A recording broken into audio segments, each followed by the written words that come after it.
នេះខ្ញុំមានមេរៀនមួយថ្មីតាក់ទងទៅនឹង 40 palm ដែរគឺតាក់ទងទៅនឹង policy អញ្ចឹងនៅក្នុង policy របស់ palm ហ្នឹងគឺមានច្រើនមែនតើតាក់ទងទៅនឹង password rotation បានន័យថាការចែង password auto ការ enable ទៅលើ proxy requirement check out ហ្នឹងបានន័យថានៅពេលដែលយើងចង់យក server នឹង access ហើយធ្វើការ dedicate ដើម្បីកុំឲ្យអ្នកផ្សេងគាត់ចូលមកដែរហើយគាត់ធ្វើការ reboot អីធ្វើឲ្យប៉ះពាល់ operation ដែលយើងកំពុងតែធ្វើអញ្ចឹងយើង check out ហ្នឹងបានន័យថាយើងយករយៈពេលណាមួយមកប្រើប្រាស់អញ្ចឹងណាហើយគឺ dedicate បានន័យតទៅយើងចប់បានអ្នកថ្មីអាចប្រើប្រាស់បានហើយមួយទៀតតាក់ទងទៅនឹងការ access ទៅលើការ approval បានន័យថាពេលដែលគេចង់ access ទៅលើ system របស់យើងមួយទៅមានការ request សិនបាទយើងតាក់ទងនឹង block RDP clipboard បានន័យថាពេលគេ RDP ទៅហើយគេអាច copy path ទៅលើ server យើងបានទេបាទហើយ SSH filtering យើងបានធ្វើហើយបាទតាក់ទងនឹង antivirus scanning អីផ្សេងៗអញ្ចឹងថ្ងៃនេះខ្ញុំនឹងធ្វើបទបង្ហាញតាក់ទងទៅនឹង policy មួយចំនួនដែលមាននៅក្នុង system របស់យើងស្រាប់ដូចជា target យើងអូខេអញ្ចឹងយើងទៅធ្វើនៅលើ palm របស់អ្នកគ្នាបាទអញ្ចឹងនេះខ្ញុំ log ចូល palm របស់ខ្ញុំហើយអញ្ចឹងតាក់ទងទៅនឹង policy យើងធ្វើបានពីររបៀបទី1គឺយើងធ្វើទៅលើ secret របស់យើងតែម្ដងទី2គឺយើងធ្វើទៅលើ policy ដែលមានស្រាប់អញ្ចឹងខ្ញុំឧទាហរណ៍នៅលើ secret សិននៅលើ secret បានថាងាយស្រួលមែនតើបានន័យថាយើងធ្វើនៅលើ secret មួយវាអត់ប៉ះពាល់ទៅលើអ្នកផ្សេងទេបើមិនយើងធ្វើទៅលើ policy ហ្មង apply ទៅលើ folder បានន័យថា folder ហ្នឹងមាន store secret យើងប្រហែលវានឹង apply auto បាទអញ្ចឹងឧទាហរណ៍នៅក្នុង Kali ASH DC01 របស់ខ្ញុំចូលមកមើលនៅក្នុង edit នេះមកអញ្ចឹង policy វាមាននៅក្នុង setting នេះបាទនៅក្នុង setting ហ្នឹងវាមានទី1គឺតាក់ទងទៅនឹង session record បានន័យថានៅពេលដែលយើង access secret ហ្នឹង log in ទៅឲ្យវាធ្វើការ record នៅ session ដែលយើងបានធ្វើនៅក្នុងរយៈពេលប្រហែលហ្នឹងគឺវា record ទាំងអស់បាទទី2គឺ proxy គឺវាជួយធ្វើឲ្យ security encryption authentication នៅពេលដែលយើង access ទៅលើ secret ហ្នឹងបាទហើយទី3នេះគឺតាក់ទងទៅនឹងការ encryption tunnel ចន្លោះពី 40 palm របស់យើងទៅ end នៅពេលដែលយើង launch ហ្នឹងវាមានការ encryption យើងអាច tick វាមកតែបើយើងកន្លែងនេះយើងចង់ឲ្យវា record យើង tick អញ្ចឹងមកបាទហើយ clipboard នេះដូចខ្ញុំលើកឡើងមកអញ្ចឹងបើសិនជាយើងមិនចង់ឲ្យគេ copy path បានគឺយើងបិទកន្លែងហ្នឹងមកបាទអញ្ចឹងនៅក្នុង antivirus DLP នេះគឺខ្ញុំនឹងធ្វើនៅវគ្គក្រោយដោយសារ policy របស់យើងមានច្រើនអញ្ចឹងយើងបែងចែកសិនបាទអញ្ចឹងដែលយើងចង់ធ្វើតាក់ទងទៅនឹង password rotation បានន័យថាអត្ថប្រយោជន៍វាឧទាហរណ៍ថាជាទូទៅបើសិនជាយើងឲ្យគេ remote ចូល server គឺយើងត្រូវឲ្យ username password ទៅគេអញ្ចឹងឧទាហរណ៍តែពេលណាមួយយើងភ្លេចគេមាន username password គេអាច log ចូលបានអញ្ចឹង password rotation បានន័យថាពេលដែលគាត់ access secret របស់យើង password មួយនៅពេលដែលគាត់ឈប់ប្រើប្រាស់គាត់ access ម្ដងទៀតដូរ password automatic បាទវា secure ទៅលើការ change នៅ password auto ហើយនឹង password បាទអញ្ចឹងកន្លែងនេះយើងអាចកំណត់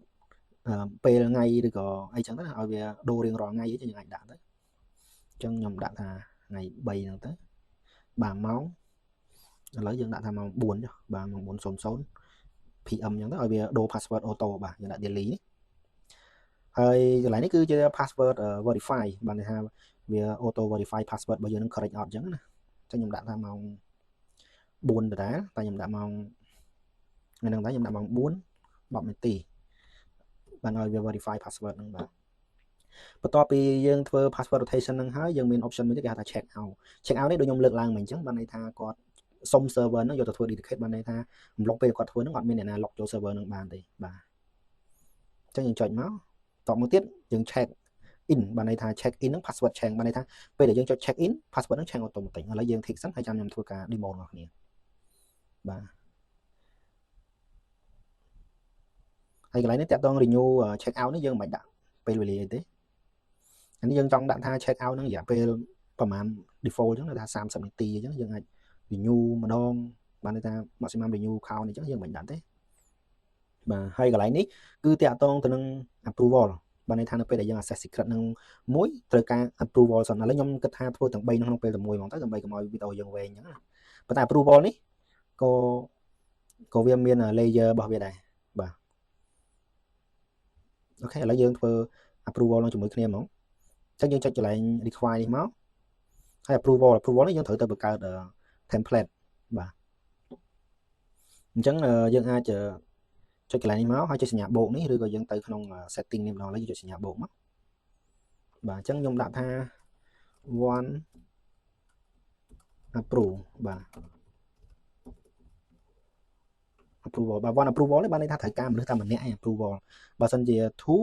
បានន័យត្រូវការមនុស្ស2នាក់ approval បាទឥឡូវយើង test one សិនមកបាទអញ្ចឹង permission របស់យើងក៏អាចធ្វើឲ្យបានខ្លះឧទាហរណ៍អាច edit បានអីចឹងណាបាទ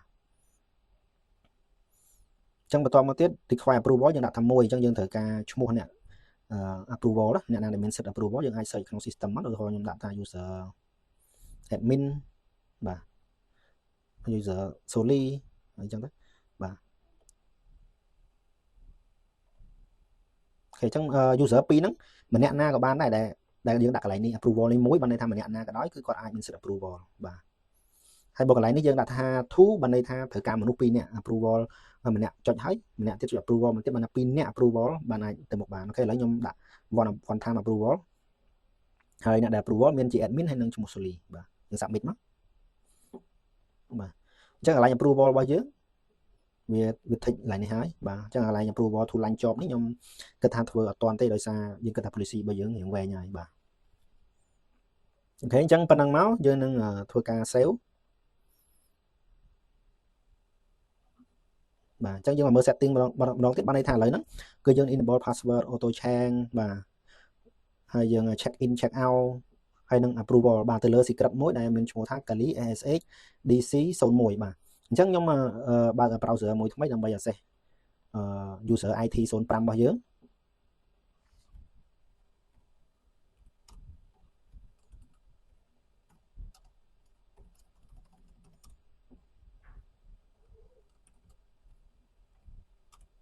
ជប់ខ្ញុំមើល user សិន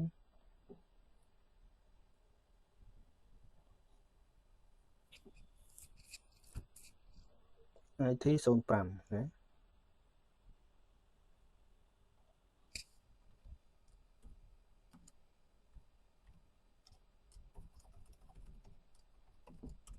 បាទអញ្ចឹង IT 05របស់យើង lock ចូលហើយអញ្ចឹងនៅពេលដែលគាត់ចង់ access ទៅលើ secret គាត់ចូល secret មក click អញ្ចឹង secret របស់យើងបាន list មកអស់ដោយសារយើង share មកទាំងអស់ណាបាទអញ្ចឹងយើង access ទៅកាន់ Kali 01ពេលយើង access កន្លែងហ្នឹងគឺវាមានទាមទារពាក្យមួយហៅថា request បានន័យថាគាត់ request access ទៅលើ server មួយហ្នឹងអូខេគាត់ចុចបាទចុចទៅកន្លែងនេះយើងដាក់ថា start approval អីចឹងណាបាទន័យថាយើងឲ្យគាត់ approval បាទចឹងកន្លែងនេះរយៈពេលយើងដាក់មកឧទាហរណ៍ខ្ញុំ request 30នាទីបាទ start ពីម៉ោង2បាទ requirement គឺ check IP អញ្ចឹងទៅបាទអញ្ចឹងបន្តមកទៀតយើង submit request បាទអញ្ចឹង submit request ហើយយើងមក browser admin របស់យើង check កន្លែង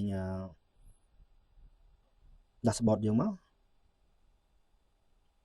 monitoring បាទ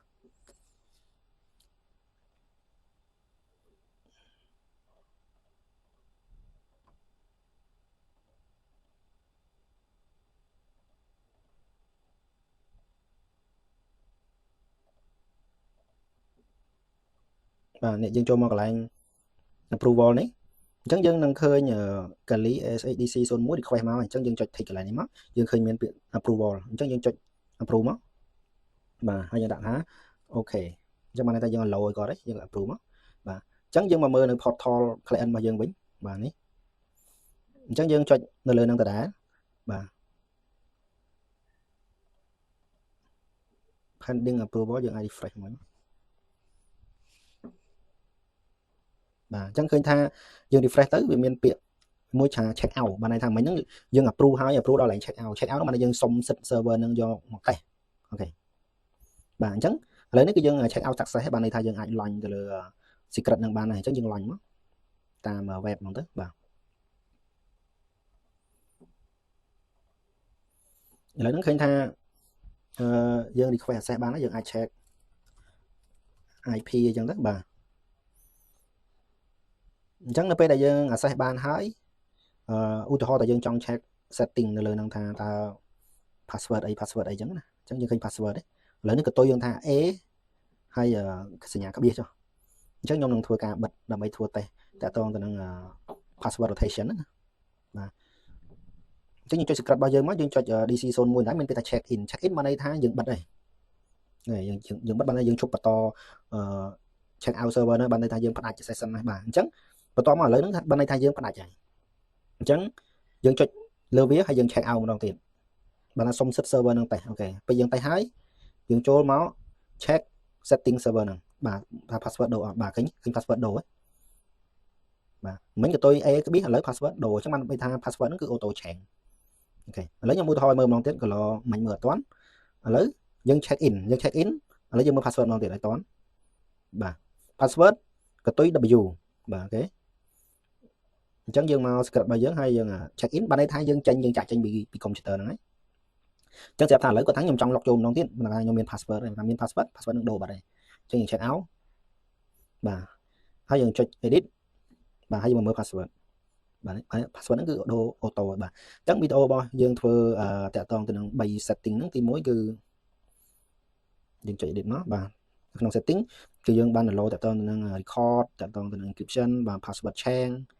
password verify ហើយ check in check out ហើយនឹង approval បាទអញ្ចឹងគឺ3 step ហ្នឹងគឺអូខេហើយតែមួយទៀតខ្ញុំចូលកន្លែងនេះហើយដើម្បីបង្ហាញដល់អ្នកគ្នាតាក់ទងទៅនឹង policy អញ្ចឹងអ្វីដែលខ្ញុំធ្វើនេះគឺដាក់ policy លើ secret មួយតែបើសិនជាយើងចង់ដាក់ policy មួយ apply all secret ក៏បានដែរយើងចុច policy មកហើយខ្ញុំចុច create ខ្ញុំដាក់ថា policy infra អញ្ចឹងទៅបាទអញ្ចឹងនៅក្នុងនេះយើងឃើញមានថាតាក់ទងទៅនឹង password change បាទយើងដាក់ yes មកបាទយើងដាក់ថ្ងៃខែដាក់អីអញ្ចឹងទៅបាទហើយអានេះតាក់ទង password verify យើង enable ដូចគ្នាអញ្ចឹងមកបាទ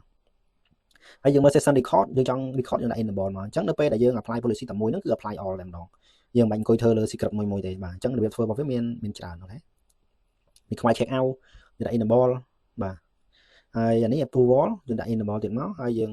select យក profile របស់យើងដែលយើងបាន set one approve អូខេហើយកន្លែងនេះ clipboard តាក់ទងទៅនឹងការ remote ទៅហើយ copy paste បាទអញ្ចឹងខ្ញុំ enable តែប៉ុណ្្នឹងសិនដើម្បីកុំឲ្យយើងច្រឡំអញ្ចឹង policy របស់យើង set លើហើយបាទអញ្ចឹងឧទាហរណ៍ថាយើងមាន folder ណាមួយនៅក្នុង secret របស់យើងអញ្ចឹងយើងបង្កើតដូចជាយើងមាន public folder អីចឹងទៅបាទហើយយើងចង់ដាក់លើមួយ folder ហ្នឹងគឺវាជាប់របស់យើងចង់ដាក់លើតែ infra បាទអញ្ចឹងយើងចូលក្នុង infra ហ្នឹងមកមាន IT 05អញ្ចឹងមានច្រើនមាន40មានចំនួន5 6បើយើងដាក់ទៅ apply ជាប់ទាំងអស់ហើយបាទអញ្ចឹងខ្ញុំសាកដាក់ឲ្យមើលសិនដើម្បីឲ្យដឹងថាជាប់មិនជាប់អញ្ចឹងយើងចុចនៅលើ infra ហ្នឹងមក IT 05យើងចុច edit បាទអញ្ចឹង edit កន្លែងនេះគឺយើងដក inherit ចេញកន្លែងនេះ default policy បាទអញ្ចឹងនៅពេលដែលយើងដាក់ថា policy ដែលយើងបង្កើតមិញអញ្ចឹង policy infra នេះអញ្ចឹងនៅក្នុង folder ហ្នឹងទាំងប្រមាណគឺវា affect ទាំងអស់បាទអញ្ចឹងឥឡូវយើង save មកបាទអញ្ចឹងយើងមកមើល secret របស់យើងឥឡូវខ្ញុំបើក secret នេះមួយបាទឃើញវាជាប់ request អានេះមាន request ទៀតអានេះមាន request ទៀតនេះមាន request ទៀតបាទអញ្ចឹងបានន័យថា policy របស់យើង apply អស់ហើយជាប់ហើយបាទអញ្ចឹងយើងមើលមកគឺ setting របស់យើងបាទមាន check password rotation មានអីអស់ហើយបាទអូខេអញ្ចឹង policy គឺយើង apply លើ folder គឺវាជាប់ទាំងអស់បាទអញ្ចឹងឧទាហរណ៍ថាយើងមក check លើ folder យើងវិញ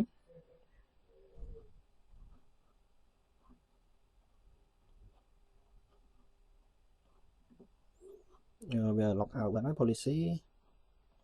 បាទអញ្ចឹងយើងចូល policy នេះយើងអាចដោះ policy ហ្នឹងវិញបានដោយយើងគ្រាន់តែចូលទៅកាន់បាទ admin មកអញ្ចឹងយើងចូលទៅកាន់ folder របស់យើង public folder របស់យើងដាក់លើ IT 05បាទយើងចុច edit មកអញ្ចឹង policy ឡើងនេះយើងដូរដាក់ default វិញមកអញ្ចឹងវាឡើងជាប់ហើយអូខេខ្ញុំ save តែង approval នេះអញ្ចឹងយើងនឹងឃើញ Kali SHDC 01 request មកអញ្ចឹងយើងចុច tick កន្លែងនេះមកយើងឃើញមានពាក្យ approval អញ្ចឹងយើងចុច approve មកបាទហើយយើងដាក់ថាអូខេអញ្ចឹងបានន័យថាយើង allow ឲ្យគាត់ហើយយើង approve មកបាទអញ្ចឹងយើងមកមើលនៅ portal client របស់យើងវិញបាទនេះអញ្ចឹងយើងចុចនៅលើនឹងដដែលបាទ pending approval យើងអាច refresh មួយបាទអញ្ចឹងឃើញថាយើង refresh ទៅវាមានពាក្យ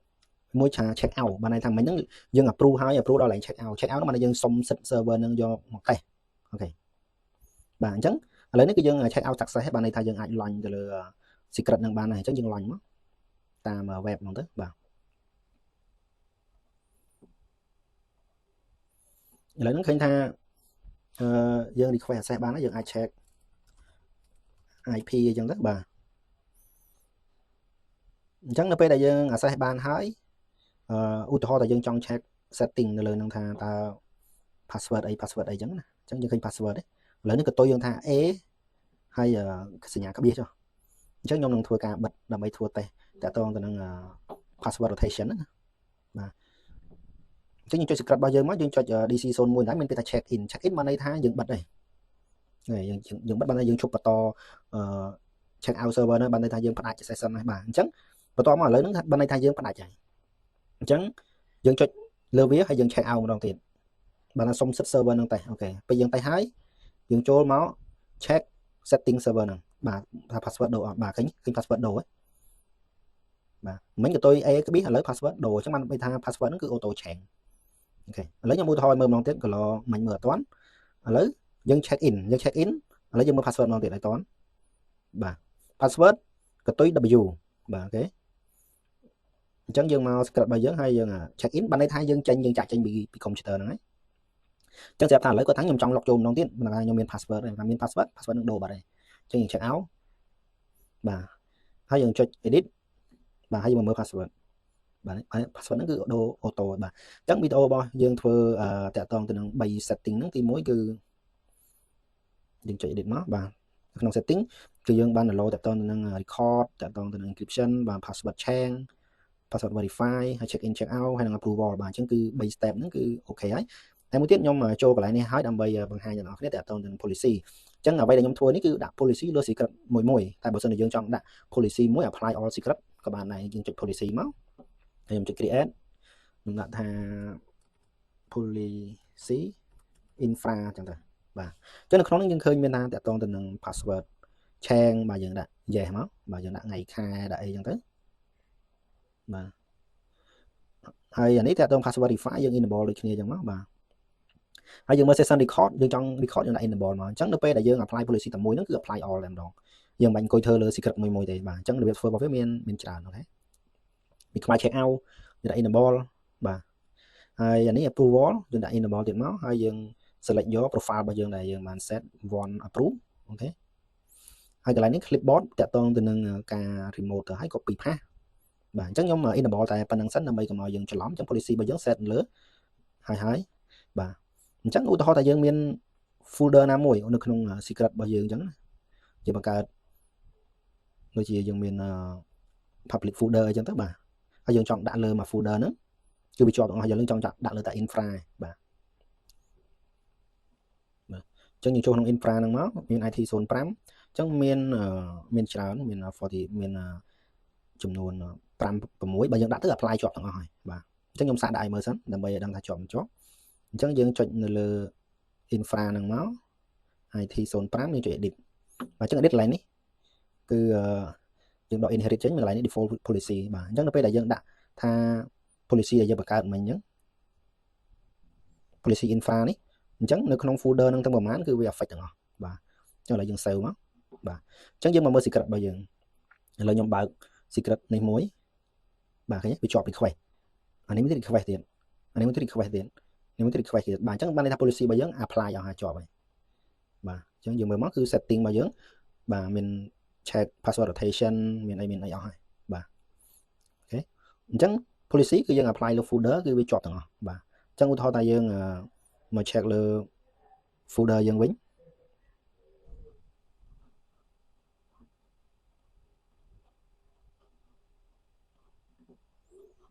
វា log out បាត់ហើយ policy បាទអញ្ចឹងយើងចូល policy នេះយើងអាចបោះ policy ហ្នឹងវិញបានដោយយើងគ្រាន់តែចូលទៅកាន់បាទ admin មកអញ្ចឹងយើងចូលទៅកាន់ folder របស់យើង public folder របស់យើងដាក់លើ IT 05បាទយើងចុច edit មកអញ្ចឹង policy ឡើយនេះយើងដូរដាក់ default វិញមកអញ្ចឹងវាឡើងជាប់ហើយអូខេខ្ញុំ save